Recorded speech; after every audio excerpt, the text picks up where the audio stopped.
The first light of day streamed through the white curtain in the expansive kitchen of the Silas Estate, casting a pale golden hue across the cold granite floor. Alethea Dilys, wrapped in a sheer olive-green silk robe, gently stirred the black coffee in her hand. The warm aroma drifted through the still air, entirely at odds with the quiet thudding of her heartbeat. 6 a.m. Sharp. Just like the past 3 years. She always rose 15 minutes earlier than her legal husband. 15 minutes to take a sip of coffee and a bite of dry toast, then vanish from the kitchen before Barrett Silas, the coldest, most powerful CEO in Atlanta, came downstairs. It was an unspoken agreement. No words, no signature, but upheld by the chilling silence between two people who had shared a roof for 3 years. She was his wife, on paper. Alethea was a quiet shadow moving between granite walls and designer suits neatly hung in a dressing room she was never allowed to enter. But this morning, something was off. Heavy footsteps echoed from the wooden stairs. Alethea flinched. The small spoon in her hand clinked against the cup, barely audible, like a breeze. Yet it made her freeze. No way. He always came down at 6:15. She checked the clock. 6:03. She intended to leave, as always, tiptoeing toward the kitchen door, when that voice rang out, low, sharp, and so unfamiliar it sent a chill down her spine. Alethea. She stopped. 1 second, then 2. Not because of the name he called. He hadn't said her name in almost half a year, maybe longer. She had forgotten what it sounded like in his voice. She turned around slowly, holding on to a calm expression while her heart struggled to steady itself. Barrett Silas stood there, dressed sharply in a charcoal gray suit like every other morning. His icy blue eyes were fixed on her, not indifferent, not avoiding, but as if he was seeing her. Yes? Alethea replied, her voice smooth and still. Barrett took another step into the kitchen, resting one hand on the back of a chair at the dining table. Do you have anything suitable to wear to a business gala? Alethea furrowed her brow, confused. Business gala? Silas Global Gala. Tomorrow night, he replied, as if assigning a task to an assistant. Please come with me. She let out a soft laugh and shook her head. Why? Because I need to present the image of a stable, married man. The investors from Zurich place a high family value. Barrett's answer was curt, cold, like reciting a contract clause. She looked at him, a flicker of bitterness in her gaze. 3 years. Not once have we appeared together. And now you need me as decoration? Barrett frowned slightly but didn't reply. She saw the discomfort in his eyes. Not anger. Surprise, maybe. Perhaps for the first time he realized she had a voice. And what if I don't want to go? Alethea asked, her voice low. Not a choice, he said bluntly. Just like everything else in my life? She said with a bitter smile that didn't reach her eyes. At that moment, something flickered in Barrett's eyes. A vague emotion, regret, perhaps, then gone, as if it had never been there. You want me to look the part in front of investors, right? Alethea stepped closer, her brown eyes glinting with soft pride. Then tell me, what did I study? What's my favorite color? What have I done every day in this house in these 3 years? Barrett was silent, his lips pressed into a tight line. No answer. She nodded slowly. I'll go, Mr. Silas. Not out of duty, but out of curiosity. 3 years is a steep price to live like a ghost. It's time I see the world you chose, instead of watching you ignore me." She turned and walked away, her posture upright, her face resolute. Barrett remained there, watching, and for the first time in 3 years, he truly saw the woman who bore his name. Upstairs, Alethea leaned against the bedroom door, her heart racing. This morning, she hadn't just spoken. She had opened the door to something that had never existed between them before. Truth. What do you think of Alethea and Barrett? Did this story touch your heart? Leave a comment below and share your thoughts. Don't forget to like and follow the channel so you don't miss the next episodes, where love is rewritten with tears, pride, and words left unspoken.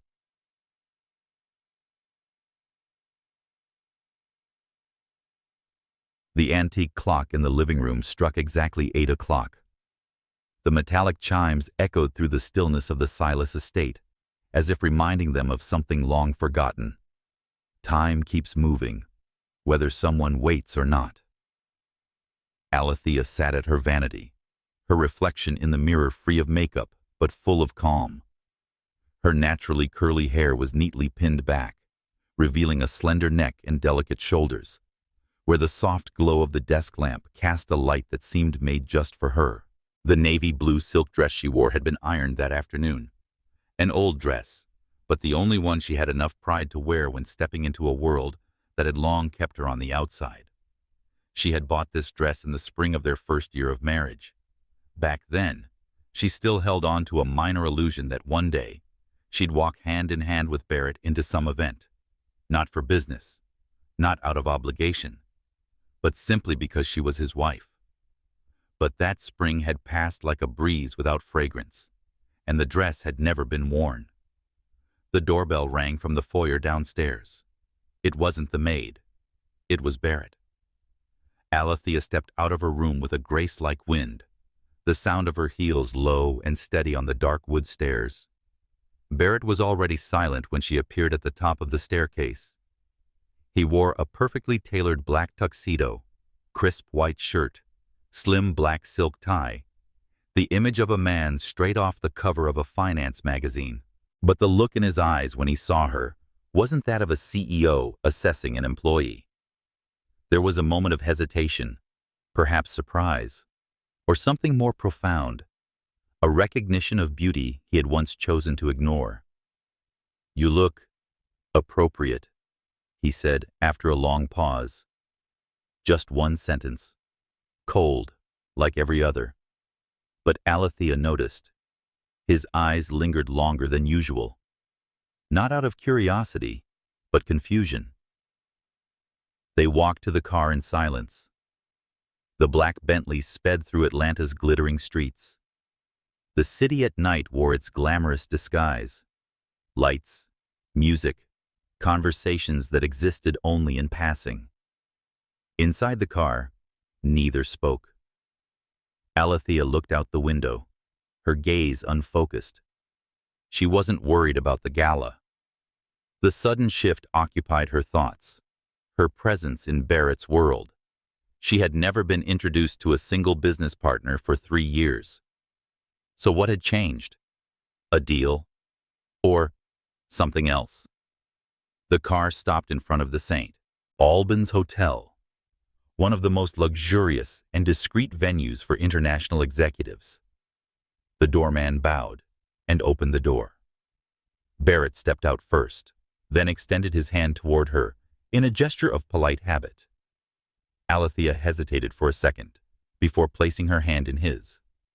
His palm was warm and steady. The feeling was strangely unsettling to her. As they entered the grand lobby, all eyes turned to them. Not because of Barrett's reputation, everyone already knew that, but because of the woman beside him. Alethea wasn't just beautiful. She radiated a quiet pride. Not the glitzy kind worn by women of high society, but a natural grace. An inner light forged from dignity, from scars that had already healed. "Remember," Barrett said quietly, his tone as even as ever. "You're Alethea Silas. Smile, be polite, no talk about work." Alethea tilted her head, her eyes glinting with faint sarcasm. "Got it. A decorative item that moves, right?" Barrett glanced at her for a brief second, perhaps annoyed, perhaps amused, but he said nothing. The gala was held in a grand hall bathed in soft gold light. Fine wines, elegant food, and veiled conversations filled the air among financial titans, energy moguls, and tech giants. While Barrett conversed with a few partners, Alethea stood quietly beside him, graceful but unshowy. Her eyes drifted across the room, memorizing faces and voices. She had once worked in international environments. Being among influential people had never intimidated her. But tonight was different. She stood here not as a professional, but as Barrett Silas's wife. And then, Malcolm Graves appeared. He was one of the lead investors in Silas Global's new deal with South American partners. Tall, affable, with sharp eyes that seemed to read people within seconds. Malcolm, shook his hand. "Finally, I get to meet the missus. You must be Alethea, right?"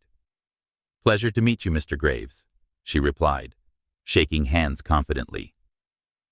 "Don't call me Mr. Just Malcolm." He smiled. Barrett nodded, saying nothing. But Alethea felt the subtle tension in the hand he placed behind her back. Malcolm tilted his head slightly, his gaze lingering on her longer. "I didn't expect your wife to have such presence." "What do you mean by that?" Alethea asked bluntly. "It's a genuine compliment," Malcolm said. "You don't seem like someone content with standing on the sidelines. Did you work in international markets?" Alethea gave a slight nod. "I used to advise on emerging markets for a Latin American energy firm." Malcolm beamed. "What a coincidence.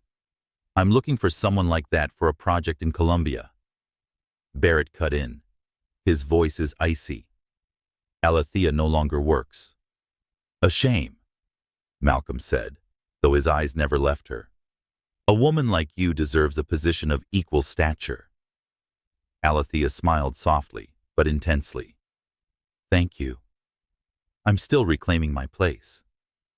In that moment, Barrett squeezed her hand gently. Not painful, but enough for her to notice. For the first time, he could not control his emotions in the presence of another man. And Alethea, instead of pulling away, felt her heart skip an unfamiliar beat. 3 years. And tonight had only just begun. The Atlanta night stretched beyond the glass window like a silent black river, only slightly torn by the yellow lights of towering buildings, casting their reflections onto the misty pavement.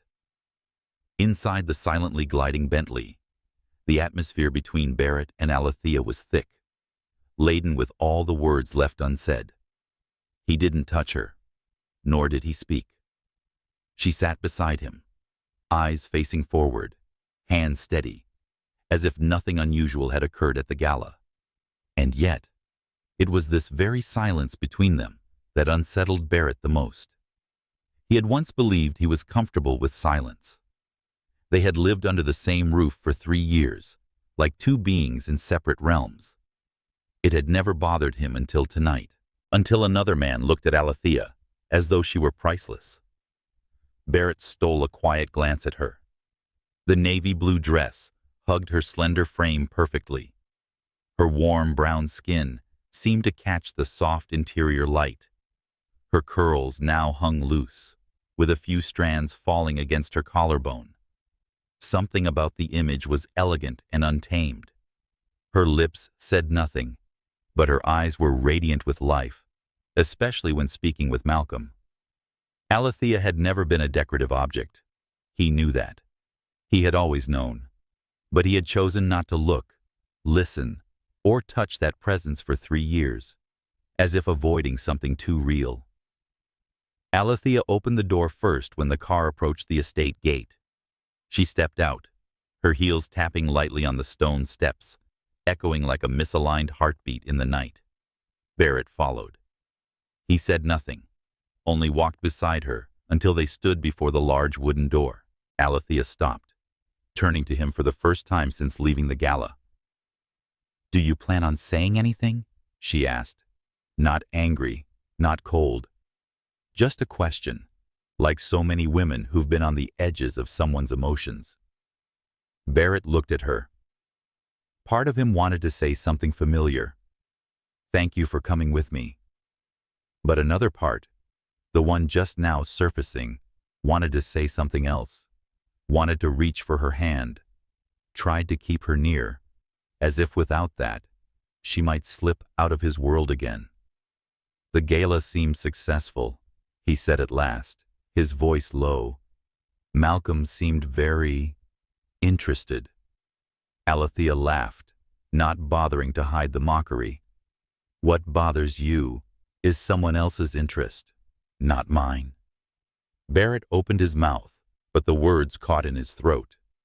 She had already seen what he was trying to hide. "You don't need to answer," Alethea said softly. "We've lived 3 years without answers, haven't we?" She opened the door and stepped inside. The foyer lights came on with a motion sensor, casting a cold white light and stretching their shadows across the marble floor. Alethea took off her shoes, placing them neatly by the entrance, then turned and walked up the stairs. Barrett stood still for a long while.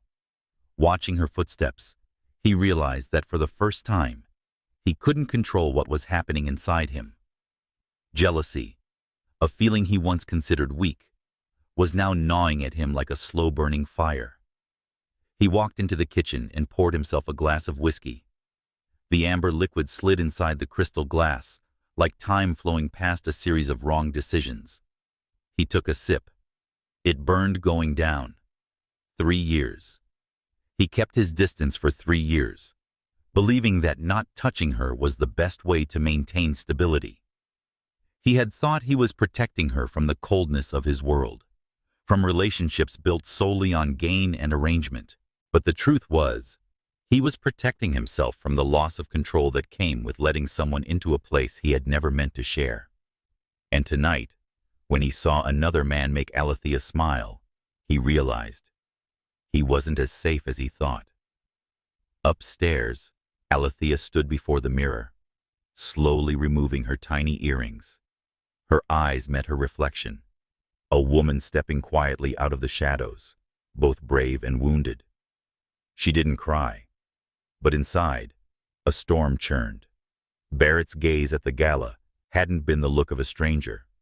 It was the gaze of a man trying to conceal something that had just awakened.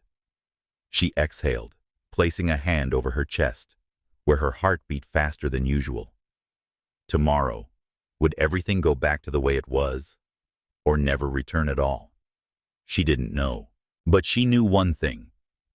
If he had truly started seeing her, she too had to be ready to look back, not at the hollow husband she had lived with for 3 years, but at the man now standing on the threshold of change. And sometimes, the scariest thing isn't that someone doesn't love you. It's when they start to, too late. The soft morning sunlight of a quiet weekday stretched across the patio tiles, painting the air with a hue like honey glaze. The purple asters in the planter beneath the porch had just begun to bloom, quietly reaching for the light, proud and tender, like a woman stepping out of a long dream. Alethea sat in the kitchen, both hands wrapped around a rustic brown ceramic coffee mug, her gaze drifting toward the back garden through the wide glass doors. Her natural curls, not pinned up today, fell softly over her shoulders, blending with the creamy white of her robe. Her body leaned slightly to one side, legs crossed, her knee gently touching the edge of the chair, like a still life sketch masking a sleepless night with borrowed serenity. She hadn't slept, not from exhaustion, but because too many questions had looped through her mind. Why? Since when? And had anything changed? The sound of a door opening, familiar footsteps behind her, steady, unhurried, the kind of walk belonging to someone accustomed to control and power. But this morning, Alethea didn't turn around. She knew it was Barrett. She heard him stop at the doorway, felt his gaze on her back, as if he were searching for the right words to begin. Something, slow, cautious, unfamiliar, hung in the air. "You're up early," he said, voice low, no longer as cold as usual. "Couldn't sleep," she replied, eyes still turned toward the sunlight. Barrett said, "Black coffee, no sugar," and moved to the counter to pour himself a cup. Alethea raised an eyebrow, turning her head slightly. "You remember I like it that way?" "Never forgot." "Just never asked," Barrett admitted, then sat across from her. He wore a white shirt, an undone button, and his sleeves neatly rolled up. No suit, no tie. A rare image, and perhaps more approachable than any she'd seen before. Silence stretched for a few beats. Only the ticking of the wall clock and the scent of coffee mingling with the aged leather of the Italian chairs remained. "Do you still plan on having dinner with Malcolm tonight?" Barrett asked, setting his cup down, his gaze fixed on the hands she kept wrapped around her mug. Alethea arched an eyebrow, voice even. "I do." "For business?" "For more than that." Barrett looked at her. This time, his eyes held no defense, no frost. They were bare. "Are you trying to make me jealous?" Alethea took a sip, her tone calm. "Jealousy isn't a feeling I thought you were capable of." He admitted last night that I was, and my eyes never left her face, and I didn't like it. "Well," she set her cup down, "I didn't like feeling invisible for 3 years. Barrett said nothing. "Do you know," she continued, voice quieter but sharp, like a blade slicing through the outer shell, "that I learned to accept your silence as a form of existence for 3 years? I lived with a man whose eyes never lingered on me for 3 seconds. Barrett clasped his hands on the table, chin slightly lowered. He didn't try to argue. She could see that. But his silence this morning wasn't denial. It was endurance. For the first time, he was truly listening, truly letting her words reach him. "You don't have to go," he said, after a long pause. "Please give me one good reason." Alethea looked up at him, a hint of challenge in her eyes. "Barrett inhaled deeply because I wanted you here with me." She gave a soft laugh, not mocking, not surprised. Just the sound of someone who had waited so long for something that, when it finally came, her heart no longer knew what to do with it. "Too late, Barrett. Not the first time I've heard that," he said. "But this time, I don't want it to be." She stood, adjusting the hem of her robe. "I'm still going tonight." Barrett watched her walk toward the stairs. As her hand touched the banister, he called after her, "You're my wife." Alethea stopped. She didn't turn, but he saw her shoulders stiffen slightly. She turned her head, eyes angled back at him, deep and still, like the water's surface before a storm. "On paper. But Barrett." She paused, lips curving into a faint, sorrowful smile. "You've never acted like a husband." She walked up, step by step, unhurried. Barrett remained seated in the kitchen, the coffee in front of him slowly growing cold. For the first time in 3 years, Alethea didn't back down, and he could no longer maintain his distance. Between them, what was shifting wasn't the words. It was the things that had never been allowed to exist, like hope, like desire, like love. At precisely 8 o'clock, the Chanterelle restaurant glowed under the soft amber light of sconces and pendant lamps. Oakwood and antique brass details wrapped the space in an elegant classic charm, like a stage crafted for conversations unspoken but layered with implication. Malcolm Graves sat at a table near the window, overlooking a small, ivy-covered garden where candlelight flickered inside hanging lanterns. He wore a slate-gray shirt under a light olive blazer, his face open and thoughtful, with a smile that was half warmth, half introspection. A freshly poured glass of red wine sat on the table, its ripples not yet settled. The glass door opened. Alethea stepped inside, and the room seemed to forget how to breathe briefly. She wore a black matte silk dress that hugged her frame just right, a soft neckline, 3/4 sleeves, and her natural curls flowing loose. Not ostentatious, but there was a ripened elegance about her, like a low note that resonates powerfully through a symphony of hurried women.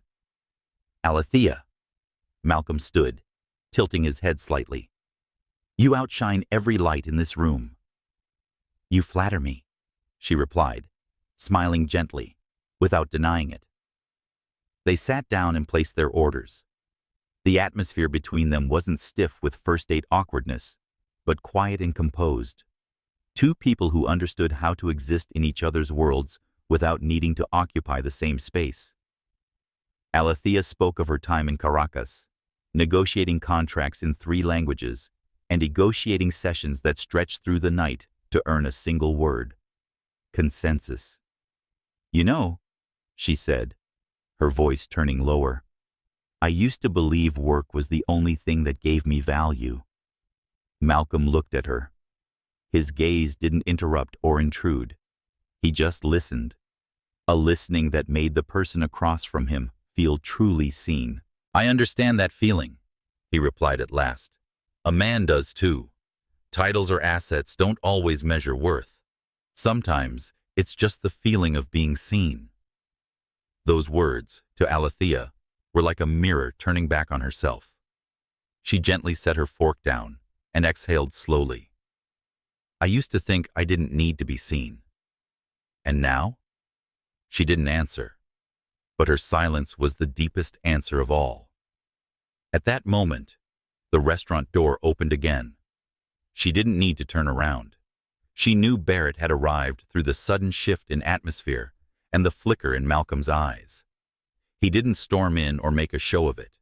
He was just a man in a dark charcoal suit and white shirt with no tie and one button undone. But his upright posture, cold gaze, and heavy silence made people instinctively turn away from his path. Alethea looked up and met his eyes from across the room. They held no blame, no anger, just a wordless question. "Why are you still here, after everything?" Barrett walked over to their table, polite but visibly tense. Malcolm nodded. "Alethea," Barrett replied, her voice calm, as if nothing had just been disturbed. "May I speak to my wife for a few minutes?" he asked, his gaze pausing on Malcolm. "Of course." Malcolm stood. "I'll step out to the garden." As he left, Barrett took the now empty seat. He didn't speak immediately. He only looked at Alethea as if waiting for permission. "You shouldn't have come," she said first. "Maybe not, but I couldn't stay away." "Why?" Her voice was light as air, but underneath ran a deep undercurrent. Barrett clasped his hands together, looking at her for a long time. "Because when I pictured another man sitting here, across from you, listening to your dreams, your secrets, I couldn't breathe." Alethea furrowed her brow. 3 years ago, you breathed just fine without me." "I know," he nodded. "I know I let everything slip through, but I can't pretend to be composed watching you smile at someone else." "Barrett," she said slowly, each word chosen from the heart. "I didn't come here to provoke you. I came because I needed to feel dialogue again. I want to look someone in the eye and know they see me." "And I never saw you?"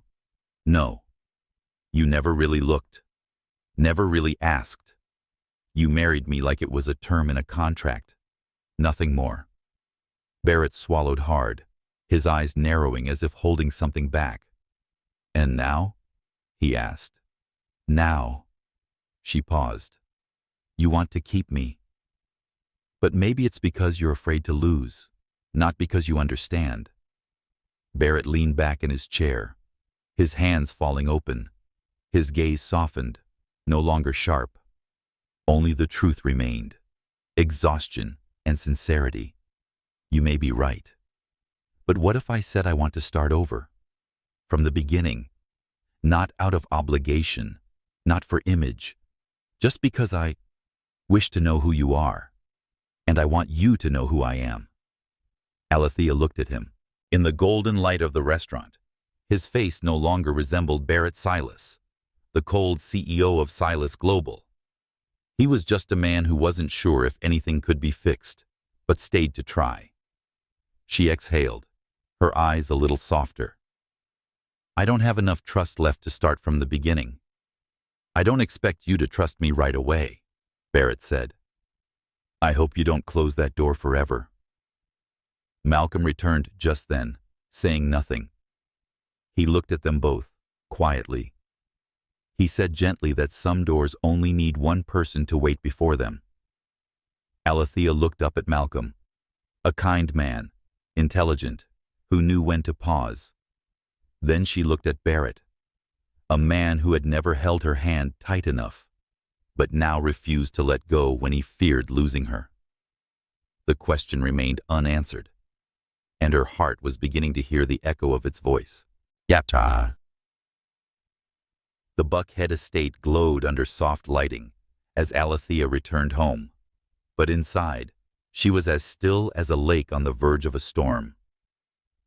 After dinner with Malcolm and that brief conversation with Barrett, she no longer knew the line between what was real and what people only said when they feared losing something. She slipped off her heels, her bare feet touching the cold wooden floor step by step. The kitchen was quiet, and the hallway was silent. Everything looked familiar, yet carried an unfamiliarity, as if this place had never truly belonged to her. Reaching the bedroom, Alethea paused before the door, left slightly ajar.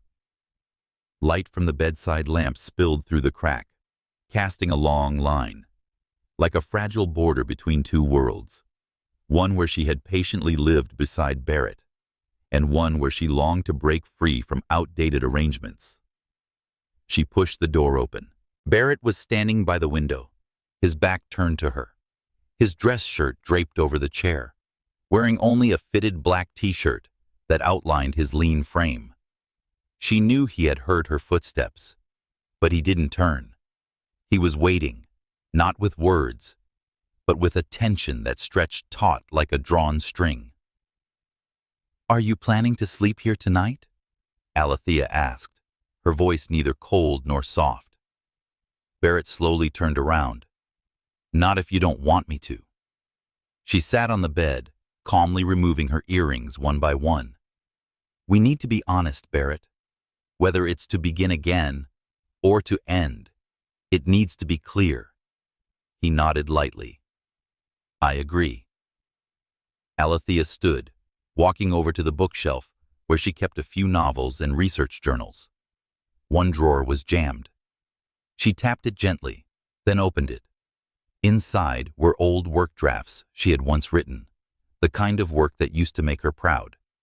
She picked up a folder, flipped through a few pages, then turned back toward Barrett. "Have you ever read this?" Barrett took the folder.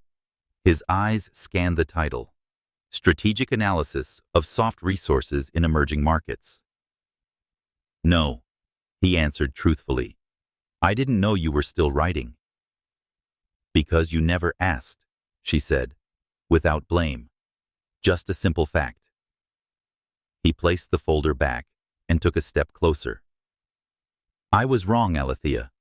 I thought keeping a distance was the only way to protect you from my world. I forgot. You had a world of your own, and I never stepped into it."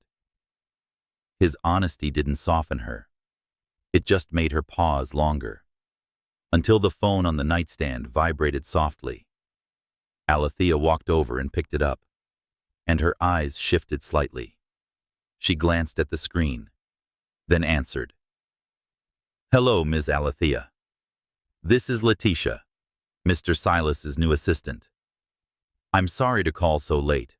Some documents from the legal department need urgent signatures. They mentioned you're still a co-owner of property number 42 in Charleston." Alethea tightened her grip on the phone, her gaze moving toward Barrett, who watched silently. "Ms. Alethea?" The voice on the other end hesitated. "Go on," she said, voice calm. "Well, I came across a draft separation agreement, dated 6 months ago, but it doesn't have your signature. I'm not sure whether to proceed. Mr. Silas said, at the moment, there's no need to continue." Alethea ended the call with no further words. Barrett had understood. He stepped closer, eyes meeting hers. "I stopped the process. I didn't tell you because I wasn't ready." Alethea wasn't angry. She didn't accuse. Her stillness was almost frightening. "You filed for separation without telling me? At the time, I thought you wouldn't object. Everything between us had gone quiet. I believed you wanted freedom. And when I finally started moving forward, you tried to keep me by silently canceling it?" Barrett was silent. He had no way to justify the contradiction within himself. Alethea walked to the window, where the night breeze stirred the white curtains. "I don't need you to keep me with paperwork. I need a clear choice made with your heart." Barrett stepped closer, standing just behind her, close enough to hear her breathing. "I know I don't deserve another chance, but if you give me just one day to be honest about how I feel, I promise I won't hurt you again." Alethea turned, her eyes shimmering but resolute. "One day won't erase 3 years, but I'll give you a chance. Not because I believe you've changed, but because I need to know if there's still something worth holding on to." Barrett nodded gently. "Tomorrow. I'll begin with the one thing I should have done long ago, listening to you talk about yourself." The wind outside howled louder. The room seemed to be quiet all around them, holding only the presence of 2 people, not as husband and wife bound by signatures, but as 2 souls daring to test each other with truth. An unfinished separation agreement. A heart that had stayed silent was now beginning to tremble. And tomorrow, the choice would no longer be made in silence. Dawn slipped through the curtains like a strip of silk, touching every edge of the estate with the gentleness of someone awakening memories. In that stillness, there were no ringing phones, no familiar clacking of Barrett's keyboard, only the scent of freshly brewed coffee and the soft rustle of leaves falling in the garden after a night of rain. Barrett stood in the kitchen, sleeves rolled up to his elbows, awkwardly slicing fruit. The knife nicked his finger slightly, and he winced. Not from pain, but from the realization that it had been far too long since he'd done even the smallest thing for the woman who had once shared every day by his side. Alethea walked down the stairs in a light sweater and soft gray lounge pants. Her hair was neatly tied back, her face free of makeup, but glowing. She paused at the last step, catching sight of Barrett's clumsy efforts, and couldn't help but smile faintly. "Are you trying to kill yourself with an apple knife?" she said, lightly, just enough to startle him. Barrett turned to her, then chuckled, a little embarrassed. "I thought you liked fresh fruit and buttered toast in the morning." She approached, plucking a misshapen slice of apple from the plate. "I used to, and I still don't know when I have to make it myself."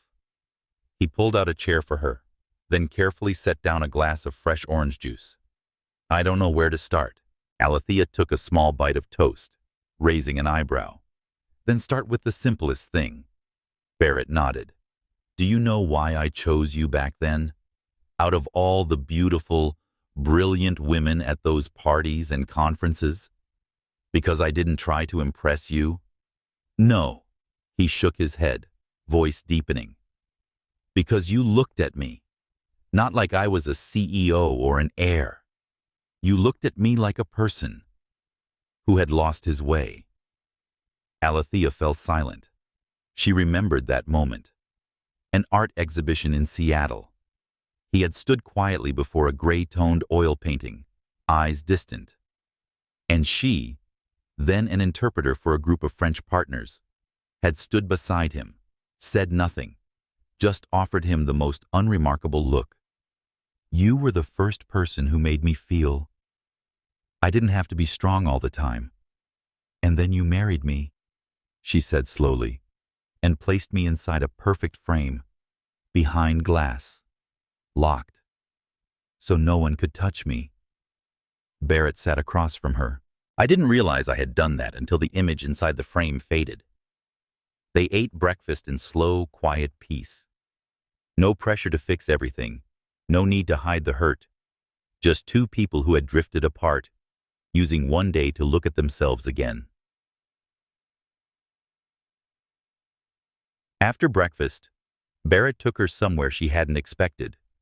A small art studio in Decatur. Not a high-end gallery or a showroom chased by the press. Just a brick-walled room, flooded with natural light, filled with the scent of oil paint, aged wood, and jazz drifting from an old speaker. Alethea said softly that I used to want a place like this, touching an empty canvas on its easel where people could paint without the pressure of commercial success. "I know," Barrett replied, watching her every movement. "I bought this house 2 years ago, but I didn't know if I should give it to you. I was afraid you'd say no." Alethea turned around. "You can't repurchase me with a house." "No," Barrett nodded, "but I wanted to give you something that should have been yours long ago." A light symphony by Miles Davis played. She walked toward the window, where sunlight filtered through the trees. She murmured that if I painted you now, it might no longer be with such rigid lines. "I hope not." He stood behind her, keeping a respectful distance. "But I'm not sure I'd paint at all. Maybe I'll sit here and let myself be seen." "Then let me be the one to sit," Barrett smiled, "and you decide when to begin." They sat together in that room, with no promises, no affirmations, but no longer running. No one turned away, only light, a blank canvas, and a day still unfolding. By late afternoon, they returned home. Before they reached the door, Barrett stopped on the steps and pulled something small from his coat pocket. A worn velvet box, aged, like it had been tucked in a drawer too long. Alethea looked at him, questioning. "It's not a ring," he said, opening it. Inside was a silver pendant, delicately engraved in Latin. "Vera luce oculorum est cor." The true light of the eyes is the heart. I found it in my mother's drawer last year. She once said, "Love isn't about telling. It's about seeing, and seeing someone's pain, silence, and change." Alethea picked it up, her hand trembling slightly. "I'm not asking for forgiveness, but if you wear it, don't do it for me. Do it because you know you deserve to be seen without ever having to shout." Her gaze lingered on the pendant, and in that moment, they were no longer distant spouses. They were two people who had once lost each other, now learning to listen again, not through the past, not through apologies, but through the heart itself. Evening descended on Buckhead, like a velvet blanket draped over rooftops, faintly glowing with warm golden lights. Inside the estate, everything sank into stillness, as if the entire space were listening for a sigh not yet released. Alethea sat on the second-floor balcony, a mug of herbal tea in her hand, now more than half cold. Her eyes rested on the yard below, where rows of summer maple trees whispered with the wind. In contrast to the peace outside, her mind rippled like a lake hiding underwater currents. Each image, each word from Barrett throughout the day, returning to her in waves. Woven between the present and the memories that had once locked her in silence. How long had it been since they had a day like this? A day without meetings, without the secretary calling in schedules, without the cold glances exchanged at the dinner table like strangers passing in silence. And just as she felt herself about to exhale, to release those thoughts in one long breath, the lights went out. Everything sank into darkness. No warning tone, no flicker. Suddenly, complete silence engulfed the entire house. Alethea furrowed her brow, set the cup on the railing, and stood. She stepped inside, feeling the chill of the wooden floor underfoot. Footsteps echoed from the living room. "I don't know. Might be a blackout in the whole area." Barrett's voice called out as he appeared at the end of the hallway, holding a small flashlight. "I thought the house had a backup generator." "It does, but I had it serviced this morning. Poor timing." They walked downstairs together. The dim glow from their phones cast soft, fragmented shadows across their faces, making every expression appear more honest under the simplicity of darkness. "Strange," Alethea whispered as they paused in the living room. "I can't remember the last time we lost power." "Probably the first year after we got married," Barrett replied, taking a seat on the couch and setting the flashlight on the table so it cast light onto the ceiling. "There was a heavy storm that night, and you tried to make soup on the gas stove even though you knew nothing about cooking." Alethea chuckled softly, taking a seat across from him. "And you burned the pot. I'll never forget that smell." The darkness unintentionally brought back memories long buried, old pieces of themselves rising not as accusations, but as quiet, aching remnants of what once was. "Barrett," she said, eyes fixed into the dark, "have you ever regretted anything?" He didn't respond right away. Only the slow ticking of the old clock echoed through the silence. Then, finally, he spoke, his voice rich and deep, like aged wine. "I regret letting you get used to silence." She turned to him. His face was half lit, half shadowed, just like the man himself, always caught between duty and emotion, power and pain. She whispered that I used to wait for you to ask how I felt. Just once. If you didn't have to say what hurt, if I didn't ask. But silence is a wound too, Barrett. It doesn't bleed, but it lingers for a long time. He nodded, his hands clasped on his lap. "I know, and I'm sorry. No excuses, no grand promises. Just a late but sincere apology."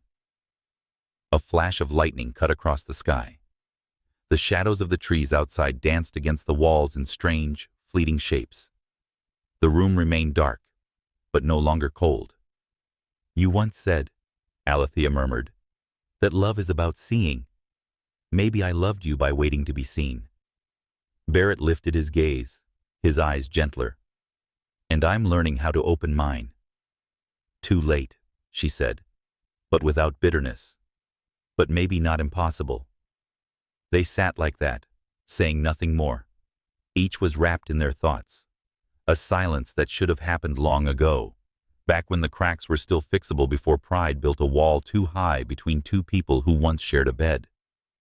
And then, the power came back. Light flooded the room. Glass chandeliers reflected soft golden hues. Everything was clear again. Every piece of furniture, every expression. But something was no longer the same. Barrett stood, walked over to the bookshelf, and pulled out an old album, wrapped in worn brown fabric, the leather edges fraying with age. "Do you remember this?" Alethea took it, flipping through the pages. They were photos from their early trips together, taken on film. One of her laughing, with her head tilted on a hillside in Asheville. One of them is trying to balance a kayak on Lake Michigan. And one, the only candid photo he ever took, of her asleep on his shoulder during their first work trip together. "You kept it?" she asked, unable to hide her surprise. "Never planned to throw it away," he said. "I couldn't bring myself to open it." "Why?" "Because I was afraid to face what I'd lost." She turned to the last page. It was blank. No photo, no caption. "There's still room," she said softly, placing her hand on the space. Barrett followed her gaze. "Could we still fill it?" Alethea didn't answer. But this time, she didn't walk away. She set the album back on the table and stayed silent, but present. When the light returned, they saw each other more clearly, not just with their eyes, but with their hearts, just as the pendant had reminded them the day before. The true light of the eyes is the heart. The next morning, Atlanta woke under a soft golden autumn sun. The trees had begun to shed their leaves, forming a rust-colored carpet along the path leading to Silas Global's building. Alethea stood quietly before the floor-to-ceiling windows on the 36th floor, where she had once interpreted negotiations and signed contracts. She slowly became a shadow behind the executive office door. She hadn't planned to return here so soon, but the invitation from the board, under the pretext of an internal meeting to discuss a charitable project, had stirred her curiosity, especially when the sender's name reads Malcolm Graves. The conference room door opened, and she saw Malcolm beside a large screen. His earth-toned suit and band-collar shirt made him appear far more understated than his usual polished image. But what made her hesitate was the man seated at the head of the table, Barrett. He wasn't wearing a suit, just a white button-down shirt with the sleeves rolled up, no tie, and his hair looked like it hadn't been combed with care. He looked like someone who'd had a restless night, and perhaps that wasn't far from the truth. Alethea walked in, and Malcolm pulled out a chair for her. "Just the three of us today. This conversation needs honesty." She sat, placing her hands lightly on the cool glass tabletop. Honesty from three directions is not always the easiest choice. Malcolm nodded, his gaze calm. "This is why I want to set the first foundation. This isn't a meeting about the past, but the future of a project that will carry your name, Alethea." She froze. "What?" Barrett spoke for the first time, his voice rough. "He's right.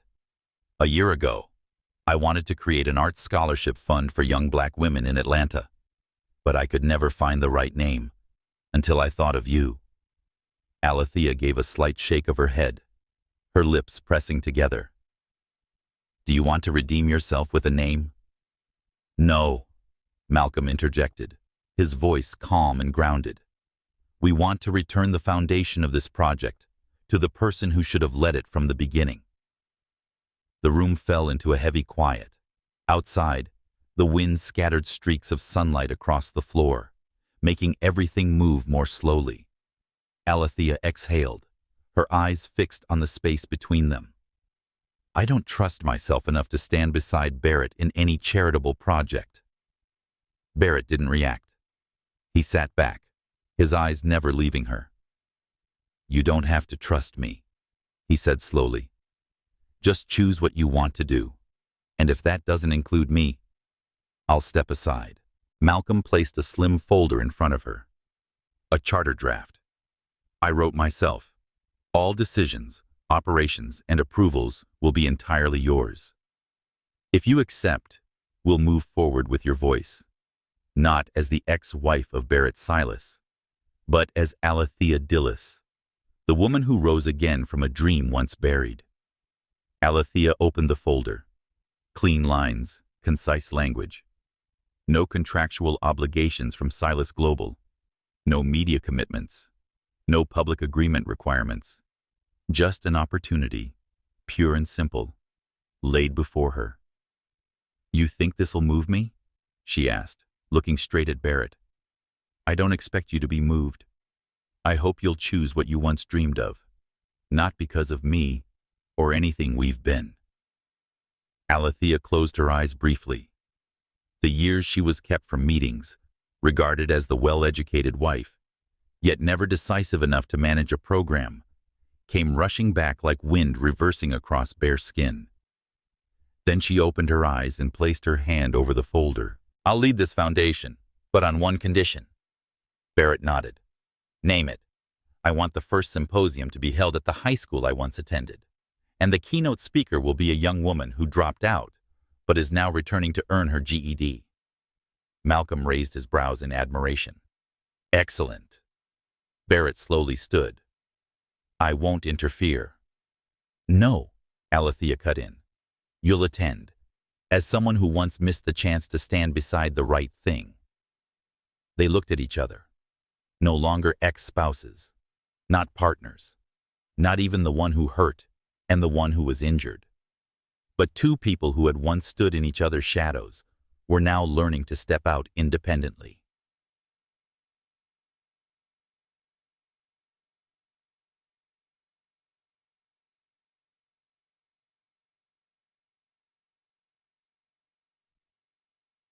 After the meeting, Alethea didn't return home right away.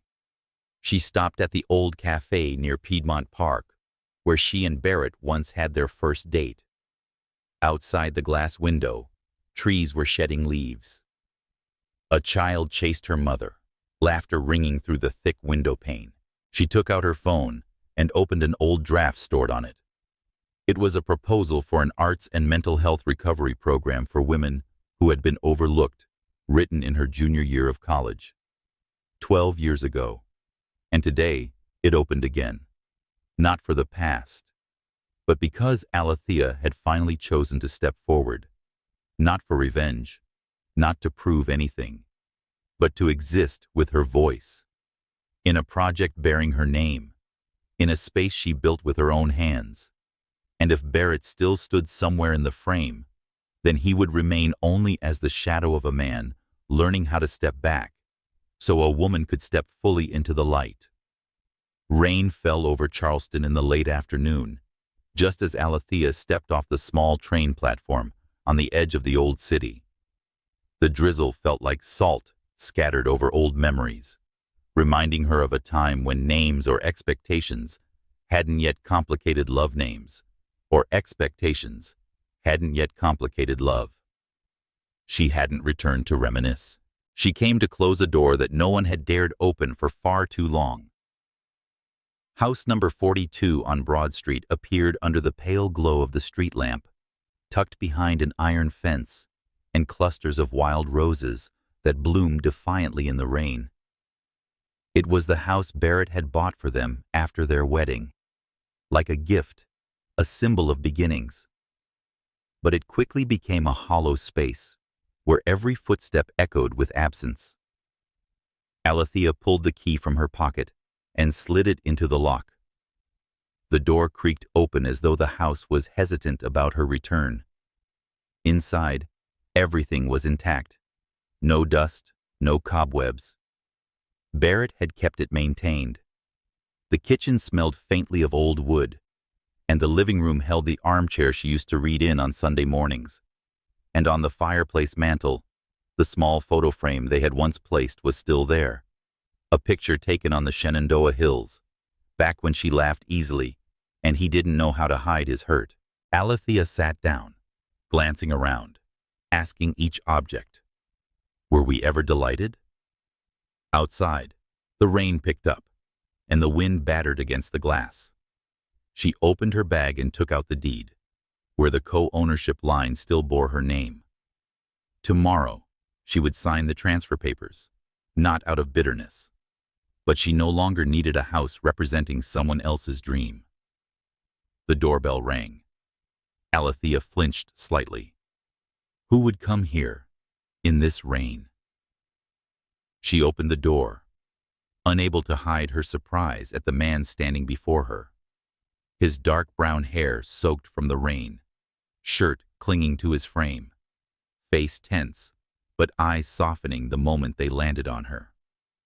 "Barrett," she said softly, as if she couldn't quite believe it herself. "I knew you'd come. Malcolm told me." Alethea stood still momentarily. then stepped back just enough to let him in. The scent of rain followed him in with the breeze, carrying a chill that may have belonged to the weather or memory. Barrett didn't sit. He stood in the living room like a stranger, unsure how to reacquaint himself with his own house. "Are you planning to sell it?" he asked. Not quite a challenge, not quite a plea. "No, I'm transferring it entirely to you," she answered quietly.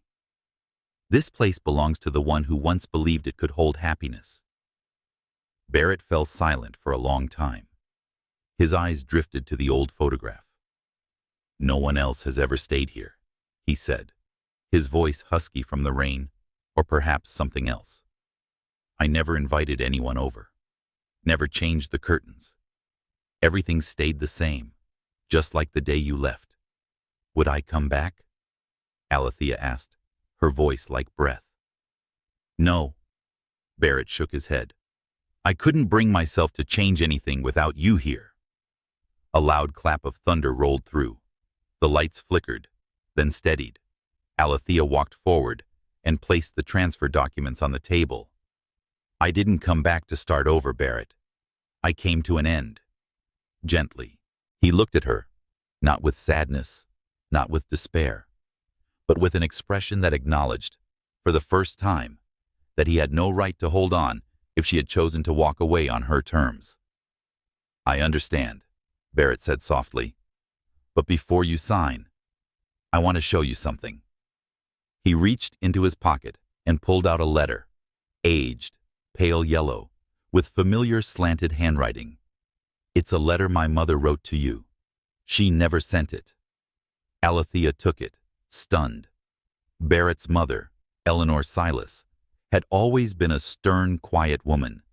They had never been close. But the look in her eyes on the wedding day, not fully approving, not entirely rejecting, had always left Alethea wondering. She unfolded the letter. The ink had faded slightly. "Dear Alethea, if you're reading this letter, it likely means you've left the Charleston house, and maybe Barrett's heart. But my dear, never think you weren't enough. You've always been enough. Barrett needs to learn how to love without holding too tightly. And you need to learn how to leave without resentment. Let grace be greater than pride if you two meet again in this house one day. Though I never called you daughter-in-law easily, I've always seen you as a woman worthy of love." Alethea folded the letter. Her hands trembled slightly. Barrett stepped closer but didn't touch her. He just stood there. "She wrote it 2 weeks before she passed," he said. "I found it while cleaning out her room." A long silence fell between them. The moment hung suspended, as if time paused to preserve the quiet truth that some feelings don't need to be shown to be real. They exist, steady and silent. Alethea looked around the house. The living room suddenly felt warmer, not because of the temperature, but because of the sincerity filling the space. No longer haunted by the past, it now echoed only the memory of what once was beautiful. She said nothing more, just set the letter back on the table and picked up a pen.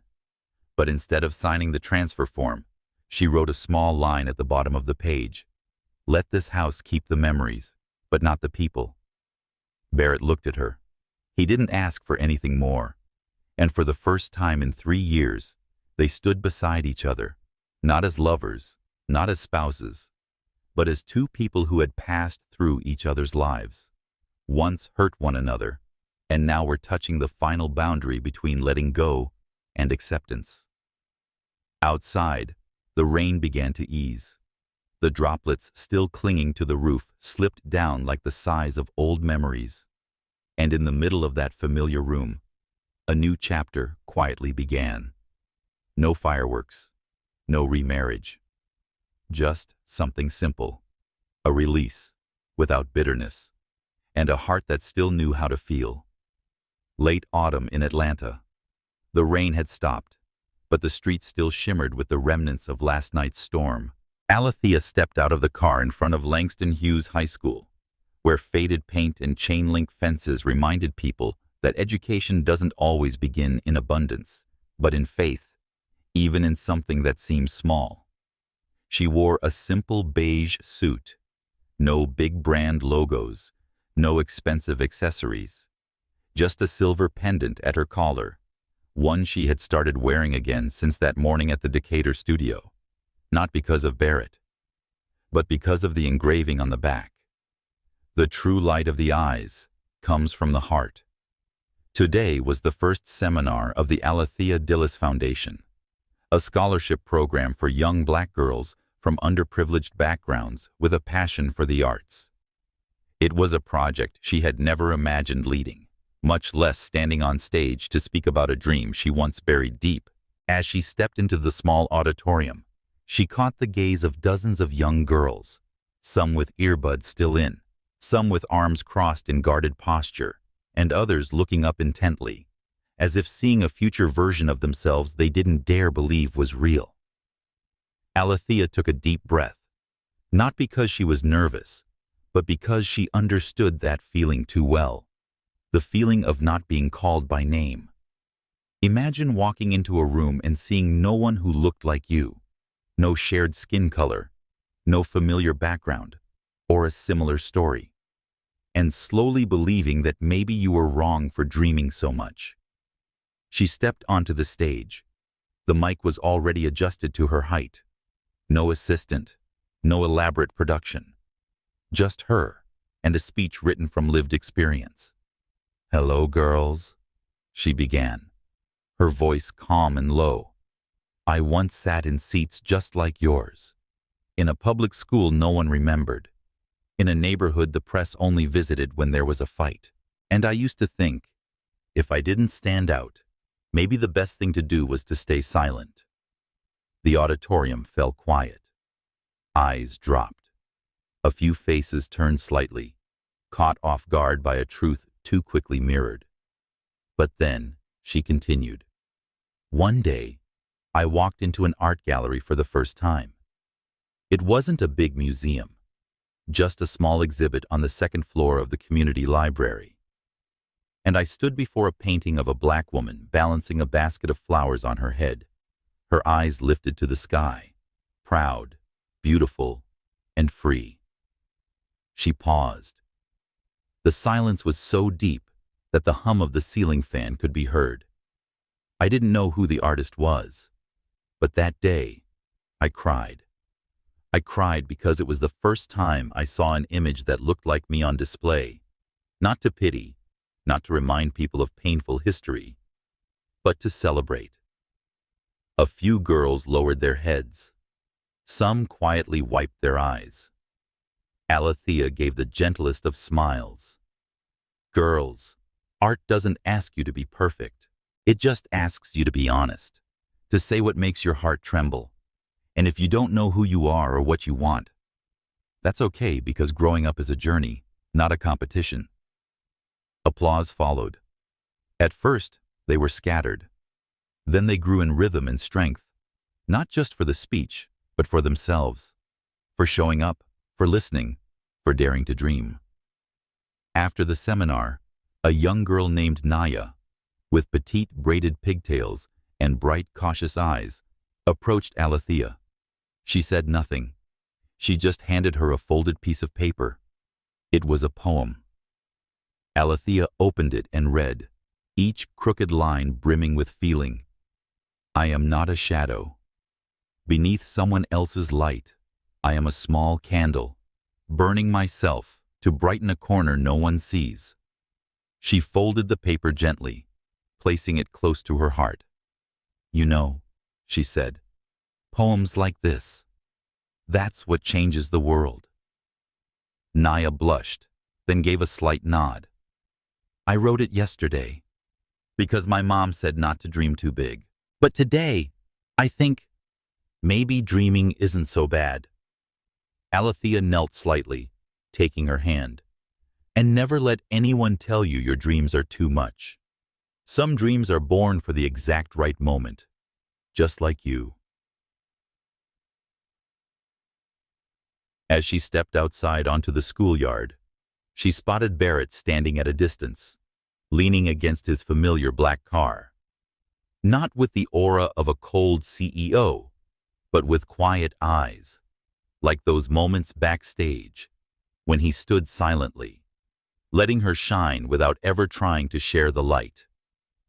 Alethea didn't rush toward him.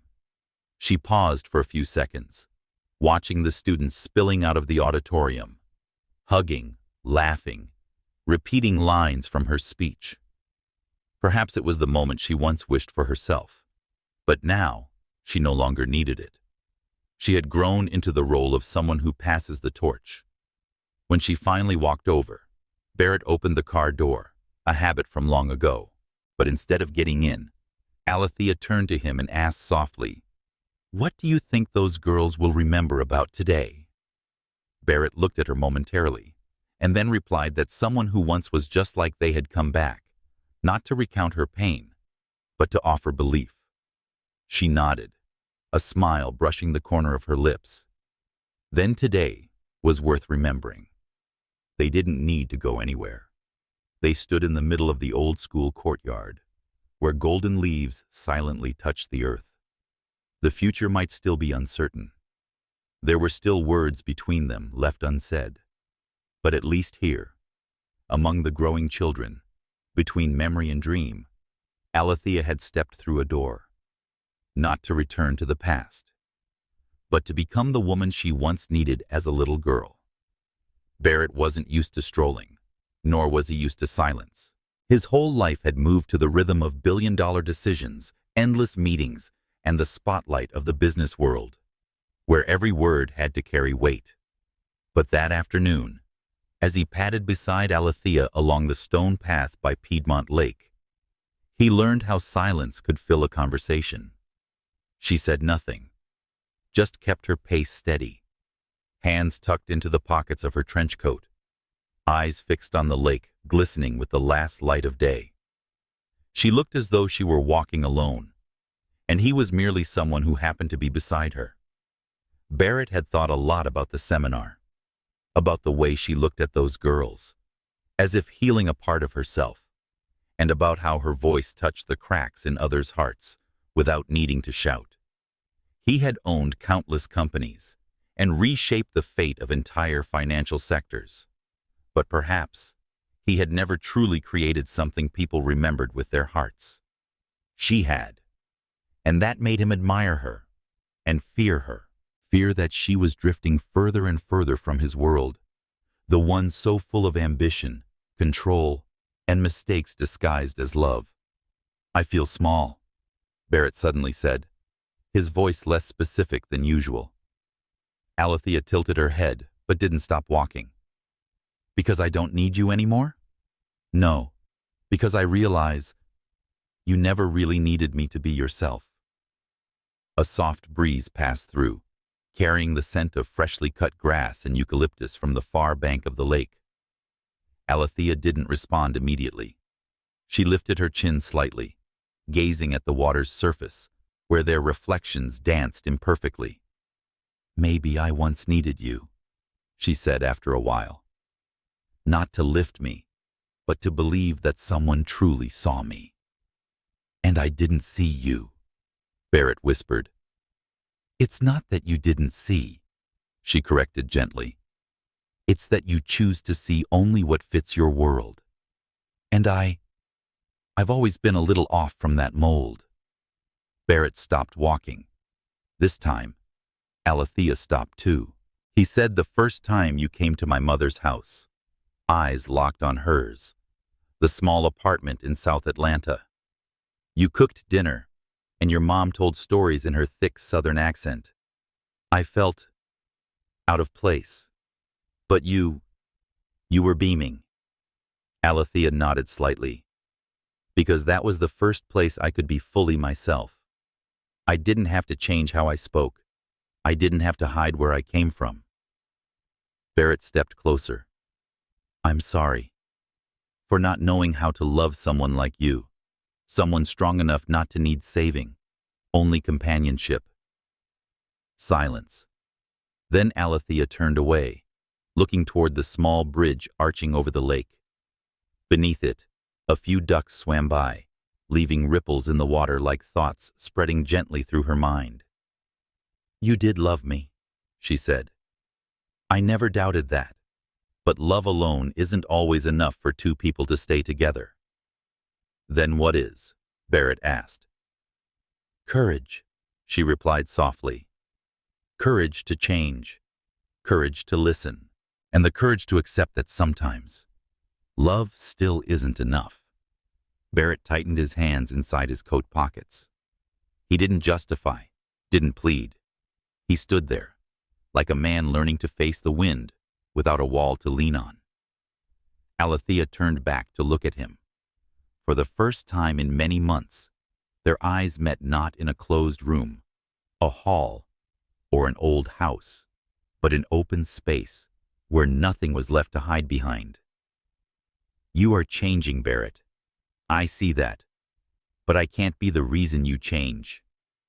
"I know," he said. "But you're the first person who ever made me want to try." A red leaf fell between them, light as breath. They both watched it spin, slowly drifting to the edge of the grass. Then Alethea smiled.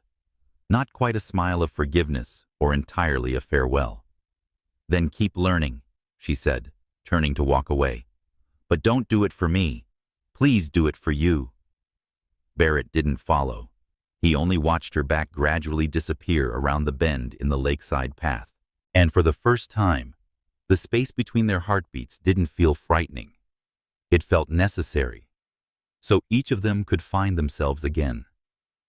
The Atlanta afternoon turned into a deeper gold. A man stood alone in the park, no longer holding on to anyone. But his gaze had softened, as if, for the first time, he understood what it meant to love without clinging, and still be able to move towards someone, someday, if the heart still calls the correct name. The old Fourth Ward night market glowed like a layered symphony on Saturday night. Handmade craft stalls, bursts of laughter, and the mingled scents of caramel, scented candles, and Southern-style barbecue awakened a cozy feeling Alethea had long forgotten.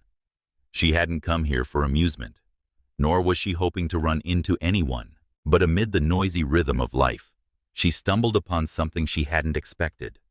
A small booth with an old upright piano painted in pale silver, next to a handwritten sign that read, "Play if you remember something that once made you smile."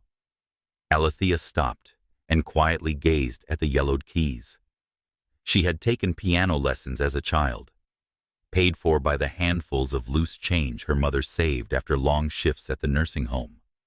Music had once been her refuge when whispers about her skin color, grades, or worn-out school uniform clung to her like a shadow. And then, somewhere along the way, she stopped playing. She chose a life of reason, chose silence in the face of pressure, and decided to retreat when no one was listening. Alethea sat down, her fingers brushing lightly over the keys. No preparation, no hesitation. The first notes rang out, sharp, slightly off-key, then gradually flowed like memories running in reverse. An old ballad echoed into the night. Passers-by began to stop, not because she stood out, but because the music, in that moment, touched something deeply familiar. A nameless sorrow, a wordless remembrance. She closed her eyes. The market, the lights, all faded away. Only the piano remained, resonating in her chest. And then a voice, soft, spoke from behind her. "You still play like you're rewriting yourself." Alethea opened her eyes, and as if it were part of a destiny that didn't feel forced, Barrett was standing there. No suit, no assistant in tow, just a man with an uncharacteristic peace in his eyes. She wasn't surprised. Not anymore. He said I was passing by, and then I heard that melody. I realized not everyone plays softly as I leave you like that. Gentle, but like letting go. Alethea rose, yielding the seat to a little boy curiously eyeing the piano. Then she turned to Barrett, her fingertips still warm from the keys. "You once asked me what I loved most about music," she said. "That day, I didn't answer." Barrett nodded. "Because you said, 'Ask me again when you're ready to hear something hard to accept.' I can answer now." She looked straight at him, unflinching. "Music never made me shrink myself to fit a preset rhythm." Barrett said nothing, but in his eyes, something surfaced. Not quite regret, not entirely longing either. "You know what makes you most beautiful, Alethea?" he asked, voice lower than usual. "What?" "When you're yourself, with or without me." She tilted her head, her expression vague as the string lights above them. "And if I choose without you?" Barrett smiled, not to persuade, but as if admitting that some part of him would always remain on the edges of her life. "If that were what she chose, then I'll still be here like a man who finally understands that loving someone doesn't mean keeping them. It means holding on to respect, even when love isn't enough to carry us to the end." The silence between them then wasn't heavy. It was more like a rest in a musical piece, so that the following note could ring more clearly. Alethea didn't walk away immediately. She looked toward the crowd ahead, unfamiliar faces, laughter, the smell of popcorn, the clack of heels mingled with the hum of a passing streetcar. The world kept moving, unaffected by whether they paused. But inside her, something had shifted. The resistance no longer pricked like thorns. It softened, like background music in an old film scene. Not forgotten, not regretful, just quietly present. Barrett didn't reach for her hand. She didn't adjust his collar like she used to. But as they walked side by side, slowly past the night stalls, neither hurried to speak about the future. That night didn't need promises. Only two people who had once walked through each other's lives, now quietly walking beside each other, not to revive the past, but to understand that the present could be beautiful too, as long as they still remembered the music echoing from an old night market. Late afternoon, Alethea returned to the small sixth-floor apartment in Midtown, where she had lived for the past 2 years since leaving Charleston. The building was old but quiet, with creaky wooden hallways and a tiny balcony where she kept a few pots of purple lavender. The space was just enough to live alone and not feel lonely. A stack of old letters lay bound, with a silver string on the wooden table near the window. No recipient address, no postmark, only soft, handwritten lines. Confessions never sent. These were the letters Alethea had written to Barrett. Throughout the 3 years they were apart, every time something rose in her that words spoken aloud couldn't contain. Some were angry letters, written through tears. Some were filled with guilt, doubt, and longing. But there were also gentle lines, like when she passed an old bookstore in Asheville and saw a copy of The Velveteen Rabbit, the book he once read to her on their first Christmas together. She had bought it and went home to write a letter to say she still remembered his voice at the part where the stuffed rabbit asked what made him real. That night, she opened the old letters, not to reread them, but to understand why she had never been able to throw them away. A small handwritten note in the corner of one envelope made her pause. "Don't send. To remember, I was once brave enough to love." Alethea gently retied the silver string and placed the letters into a small wooden box.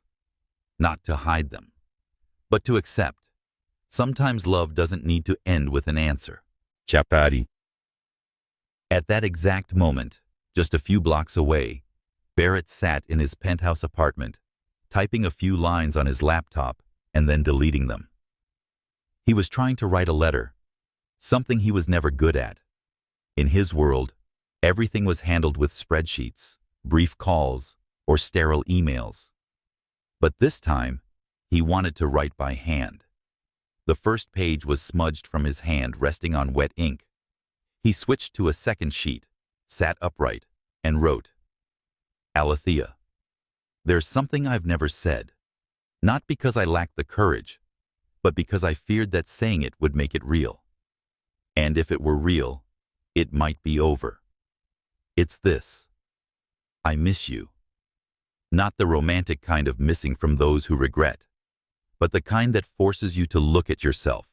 Like, without you, everything that once made up Barrett Silas is just a polished replica of someone not quite real. I miss how you said no. It was firm but never wounding. I miss how you looked at everything and saw past the surface into its essence. I miss those quiet evenings we shared, where silence wasn't scary, but a form of understanding. And I'm writing this not to ask you to come back, only to say, if someday you look my way, I want you to know I'm still here, changed, not because of you, but thanks to you. Barrett. He folded the letter and placed it in a white envelope, but didn't write a name. He had no intention of sending it, not yet.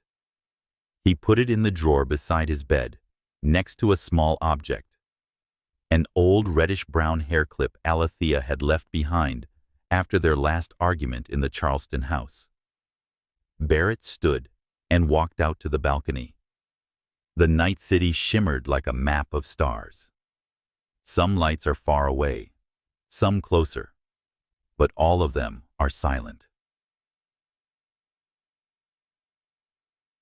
The next day, they met again, unexpectedly, in a small bookstore in Inman Park. Both surprised, but not unsettled.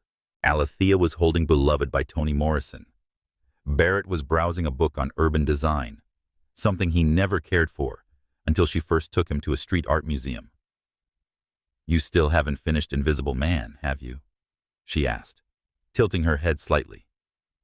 I'm trying, he smiled, but the last part makes me pause longer to understand. She nodded. Sometimes understanding doesn't mean finishing. It means accepting that we can't fully grasp it all. They stepped out of the bookstore together, not saying much and walking side by side under rows of oak trees turning gold. At the intersection, Alethea stopped. Do you still keep what I left behind? Barrett knew she wasn't talking about anything material. Yes, he replied, not to hold on, but to remind me that I once loved someone who didn't need me. I still wanted her to be happy.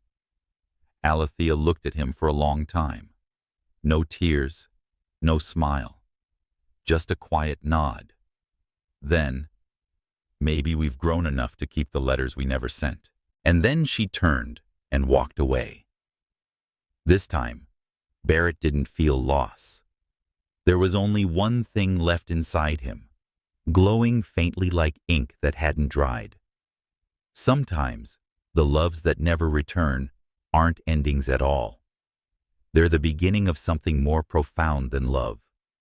Gratitude, growth, and heartbeats that remain whole through every unopened letter. In late February, Atlanta welcomed a belated cold snap. Bare tree branches swayed in the biting wind, and a thin fog blanketed Centennial Park like a veil of memories, gently draping every familiar path. The new year had already arrived 2 months ago, but for Alethea, the feeling of a new chapter had yet to begin truly. She stood at the Atlantic Station platform, where an old-fashioned train passed through the city's art district. In her hand was a small brown notebook, the journal she had never finished. The wind blew a few loose strands of hair across her cheek, and in that quiet moment, Alethea felt an unusual kind of peace. Not excitement, not longing, not pain. Just acceptance is gentle, like a thin blanket covering a heart that once ached.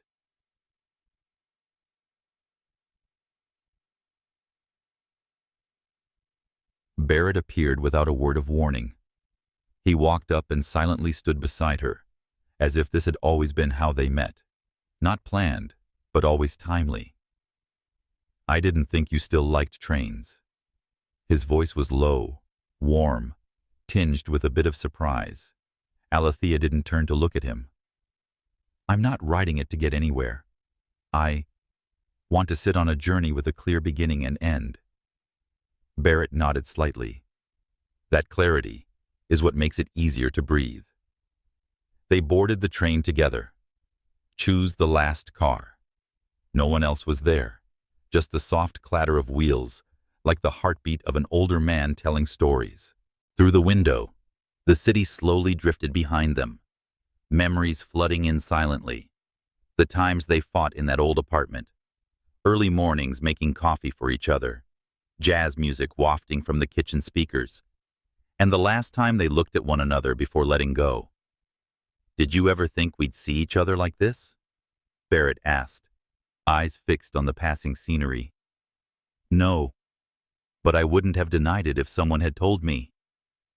Silence. Then Alethea spoke, more gently than she expected. "You were once someone I loved deeply, but afterward, I had to learn to love myself more." Barrett nodded. "And I had to learn not to cling to what no longer belonged to me."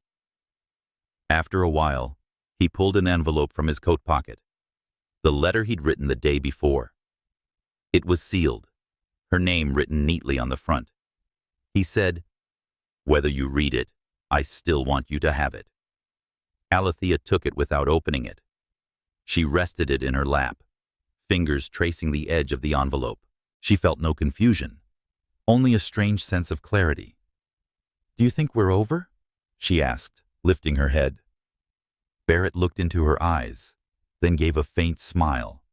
Not the smile of a man begging for another chance, but one of someone who had finally understood the value of letting go at the right moment. "We've ended one version of ourselves, but if there's a new beginning, would you be ready?" Alethea looked at him for a long while, as if peering into every corner of the soul that once hurt her. But she didn't see pain anymore. Only a door opens to what lies ahead. "Maybe," she said slowly, "but we won't begin from what's broken this time. We'll start with what's healed." The train began to slow. Their journey today was brief, just one loop around the city, but enough to close an old chapter and open a new one. One where no one had to be a hero or a martyr, just themselves, mature enough, kind enough, trusting enough to believe. If they still wished to walk together, they'd have to learn not to hurt each other, not to again.